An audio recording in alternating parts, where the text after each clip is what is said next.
Transition sans mandat à voiture mandat lolo FCC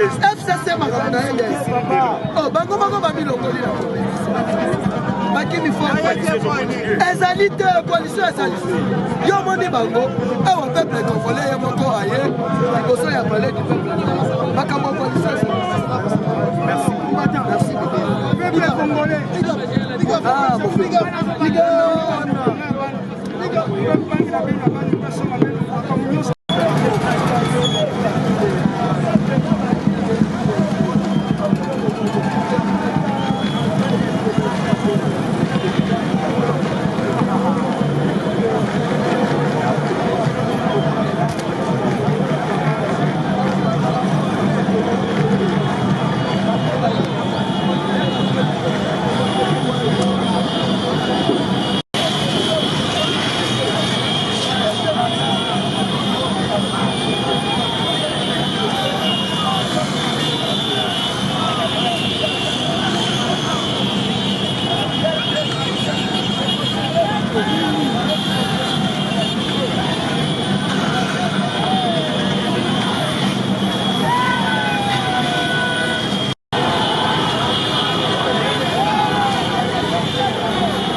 Et les avocats généraux des forces armées avaient également prêté serment.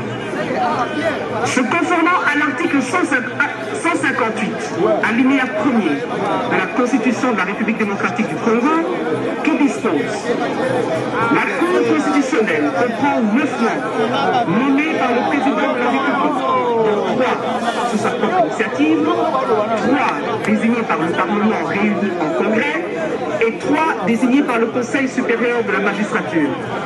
Son Excellence, Monsieur le Président de la République, chef de l'État et magistrat suprême, a signé l'ordonnance numéro 20/116 du 17 juillet 2020 portant nomination des membres de la Cour constitutionnelle.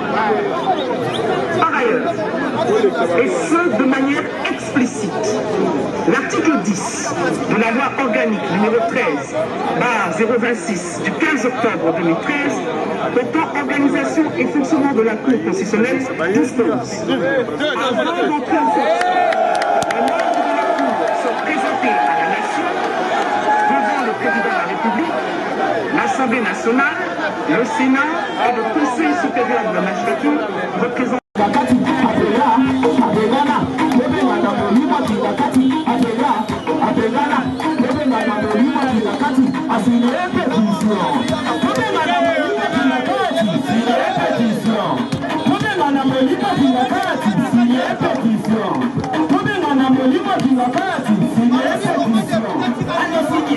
Assigné Yaya, assigné Neko, assigné Yaya.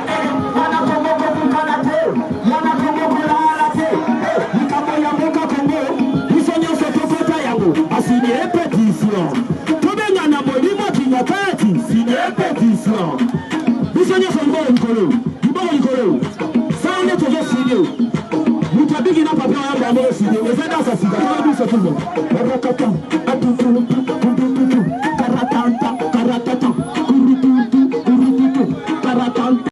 Kurututu. Karatata. Karatata. Kurututu. Kurututu. Karatata. Karatata. Kurututu. Kurututu. Karatata. Karatata.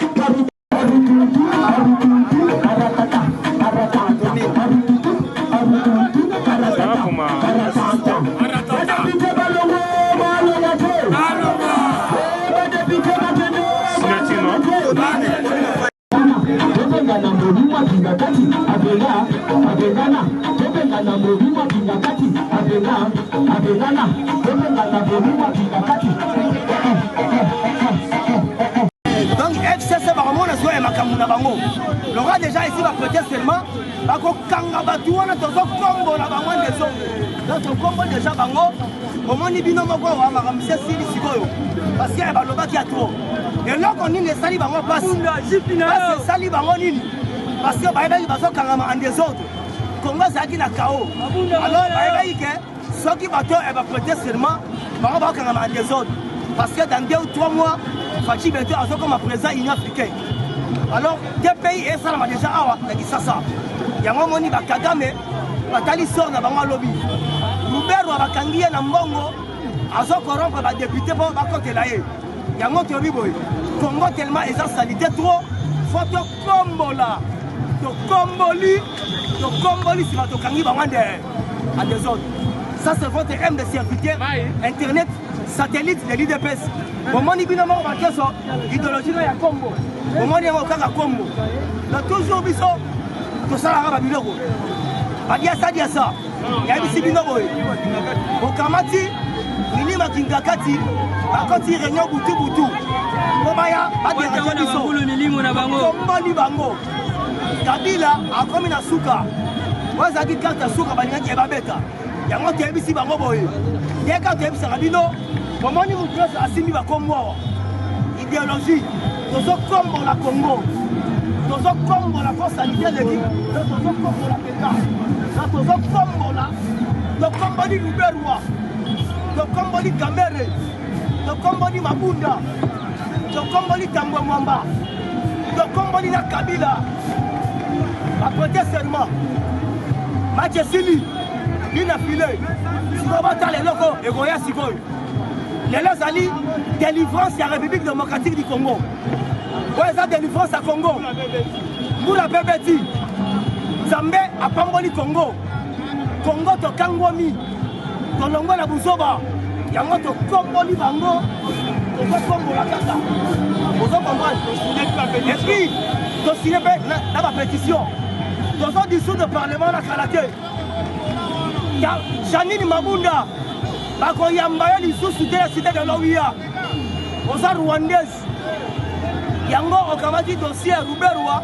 Au Simbiao na Maboko. Et ça le là. Basio na ngulu Zamba. Okafunda na ngulu azana na mukili. Bila mi bare bosa ngulu. Tambo mamba. Bauti kotanga Burundi. Kongo na ezara kasereka. Kebisa ngino boya te on s'en fout. Conseil supérieur de Machassi, Bango Baye, le chef de l'État Baye, cérémonie et salami Kitoko. Parce que le chef de l'État, il est à sa garant de la nation. C'est lui qui nomme et c'est lui qui révoque.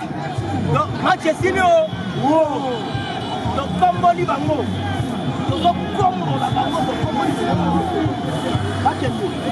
Congo est sa salité, faut que combat en désordre.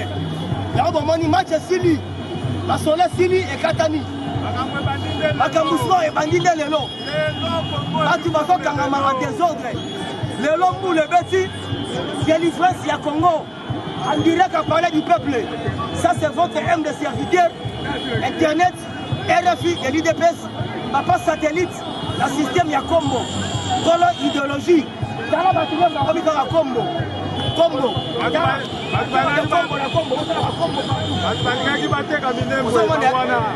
Balingaki bateka minembwe.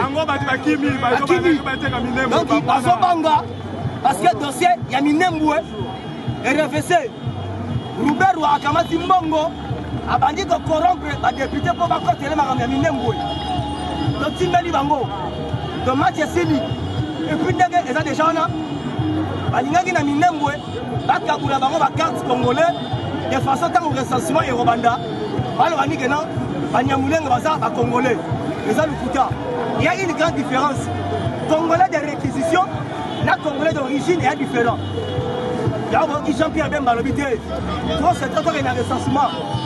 Qui est Congolais, qui n'est pas Congolais.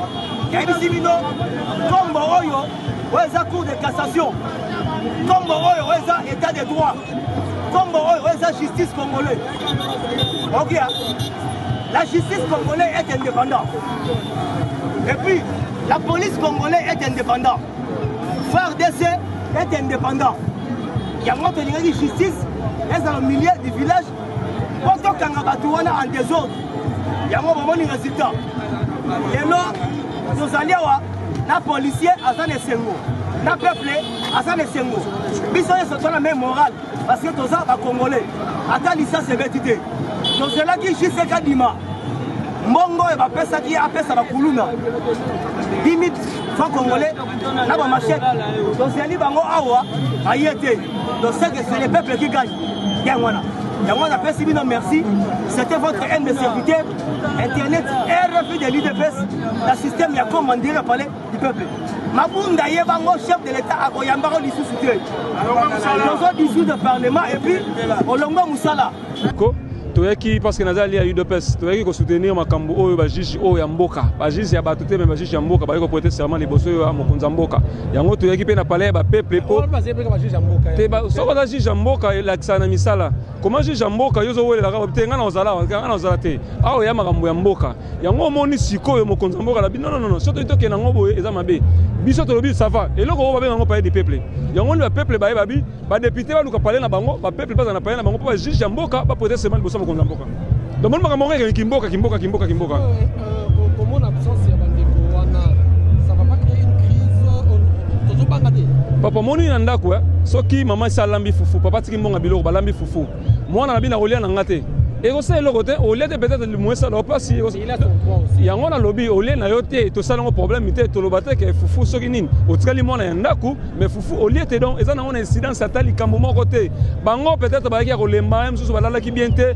yango moni mo fatigue wana musala basala ki na ndeko Azarias et permettre na bango le loba ya te problème te yango salamite makambo changer to ça na batank ko répéter to ebisaki bango mboka oza pour na ba congolais muto zo linga sala makambo na ndenge ya lingi to eza makambo droit état des autres côtés mboka makamno c'est ça très bien on attend quoi maintenant et là côté bazongo bandi musana bango est-ce que peuple congolais a s'attendre peuple congolais s'attendre que makambo ke ina voix donc si quoi pour mes bango balima le savoir de faire entre parlement na justice OK même parlement wana soka moni makambo to kende bien te royaka toujours na justice kala na mboka to bande ko lela ke justice mboka na biso sa musala bien te to lobi to changer ba figure to pesa no ba tumuso so tande alternance salama na bokonza mboka to to la paix alternance mamba ba juge mais au parlement ya tout ba lobi non $2000 na biso d'abord makamba peuple sima non biso to telemi to bi non et kolekate tant que jeko bilo kwana kolekate regarde tout ce qui s'est passé tous attendre na une dissolution gestation bon dissolution zate balobaki ba sénateur na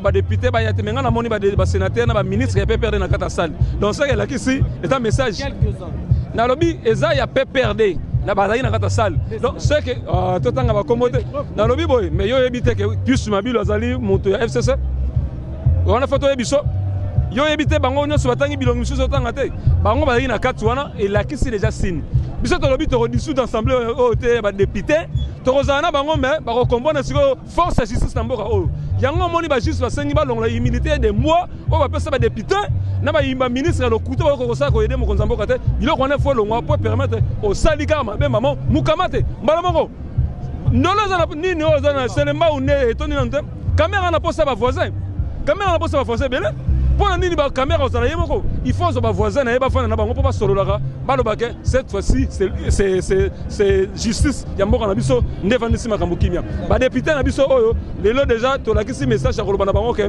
makambo bandi oya ko kana susute biso peuple to ena comme tolobi botiki na biso ndako na biso ya ba peuple bino ba député boluka ndako na bino merci ndeko na ngai